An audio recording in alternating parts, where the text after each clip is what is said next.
Hi, and welcome back to me talking about whatever I want. And I want to talk about Mitski.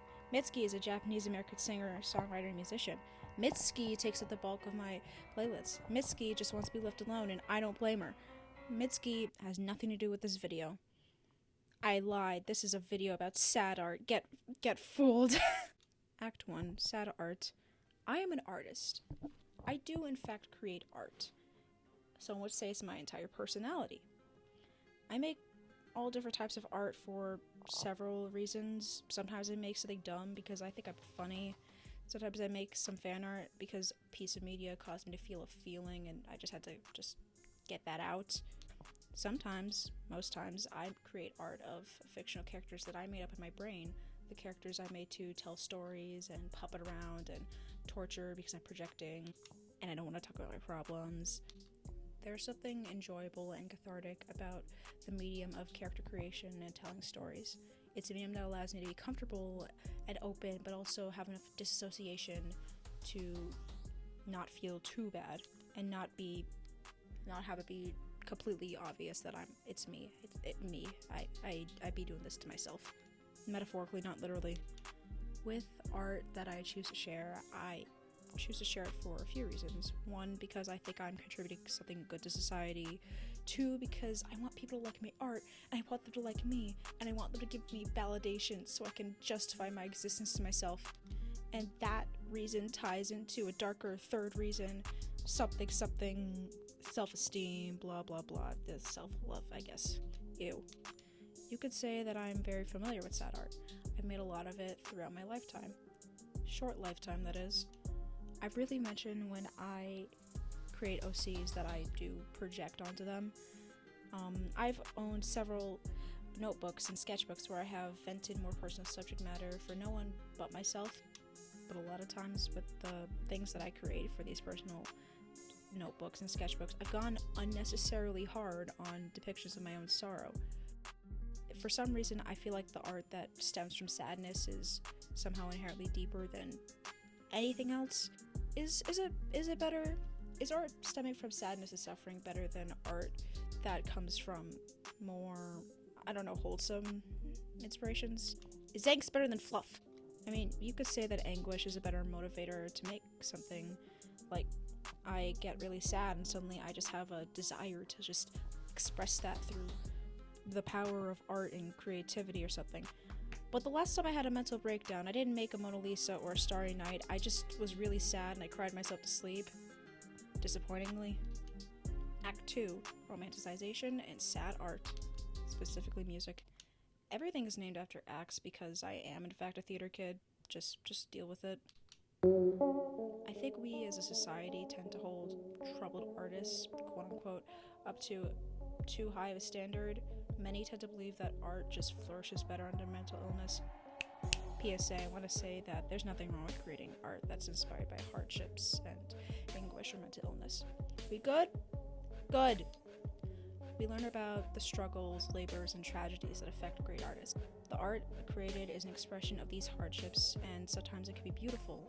And the association between suffering and creativity is just brought together. You could see it. But again, is art that's expressing suffering inherently more deep or important than art that doesn't?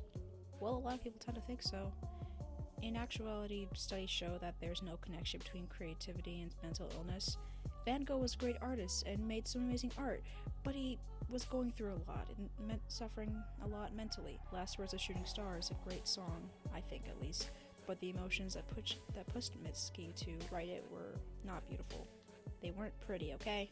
Mental illness is not a necessity for creativity, but it does make a damn good mood board. Aesthetic. Hell, there's actually no real global understanding of creativity. People just think that people who are mentally ill are just really good at expressing themselves through art. And you know what? Art is a good medium for mentally ill people to express themselves. Art is a great avenue for passions to just be pushed out and expressed. For example, Mitski, I'm kidding. After a while, hopefully, artists recover from their illnesses and they feel a little bit happier about their art. They create art from that first motivation, but when sadness is your product, the thing that's being sold, there's pressure to just keep going. It's about that grand, deploy, demand, market, growth. We need growth for the company. Come on, we got it. Let's go. A lot of people tend to enjoy sad music because they find it calming, beautiful. Sometimes it's self-reaffirming. Sad music can make you feel validated in your own sadness. You hear Phoebe Bridgers and you're like, whoa, me. Sometimes you listen to music that reaffirm concepts already believed about yourself, positive or negative. Someone might listen to sad music, whether it may be prolonged sadness, they feel the moment, Well, you guys, feeling valid feels great, but it can also be a double-edged sword.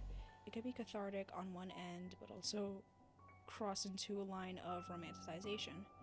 Once again, I'd like to stress there's nothing wrong with creating things around negative emotions or expressions. I literally just said that I did the same thing, like, a paragraph ago. It really takes a lot to be vulnerable and open and share these emotions, and I don't blame artists for the way people may interpret their art. Either it's just that there may be problems. Act 3. Mitski. Okay, this video was originally going to be about sad girls specifically, but at some point I just lost my mind. I still want to talk about Mitski. It was a lie. I lied to you. It was a twist. Here's the twist, you guys. I think Mitski fits well into this whole idea of romanticization with sad art. Mitski kind of subverts the expectation and what people expect from sad art made by sad people for sad people. People tend to think that a lot of Mitski fans are alt-white girls who just act like 2014 Tumblr girls. I mean, a lot of her fan bases, but still.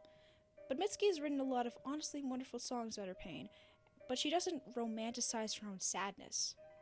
It's a big day for sad witches, with a B. The sad girl thing was reductive and tired like 5-10 years ago, and it still is today. I mean, I get this person means really well, and I appreciate them. I appreciate you, Jasmine. But let's retire the sad girl shtick. It's over. Sad girl is over. I can't believe this is a video. I can't believe you're watching me just read tweets. Equating all of her music to sad girl music is a disservice to all the different emotions that she's been able to capture with her art. It's most obvious in Laurel Hell. You see, there's a lot you could take from this album. There are a lot of themes of love, nihilism, forgiveness, life, and so much more. Really and truly, this album is about being burnt out, being a burnout artist who, you have a tumultuous relationship with your art. And she loves her art, but she's also been harmed by it. This is all framed in some kind of long-term romantic relationship. That's freaking compelling. The songs in Laurel Hell have a lot of synth. They're all more pop-like. There's a lot of 80s influence, and the music videos just have a lot of parallels to Kate Bush's videos. You should go check it out. I'm not going to provide examples here. Laurel Hell, in a way, is a goodbye of sorts. She was trying to quit before creating this album. She was trying to quit before releasing this album, but she was contracted to make it.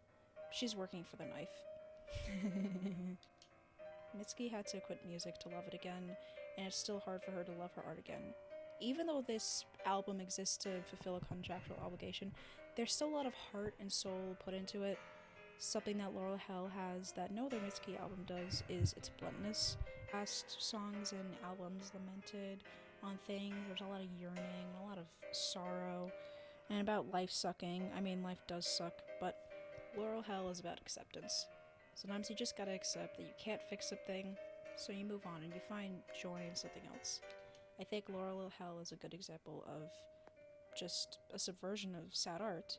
A lot of the songs overall are kind of pessimistic and hopeless. It's still sad, but also cathartic in a way. There's something hopeful about this.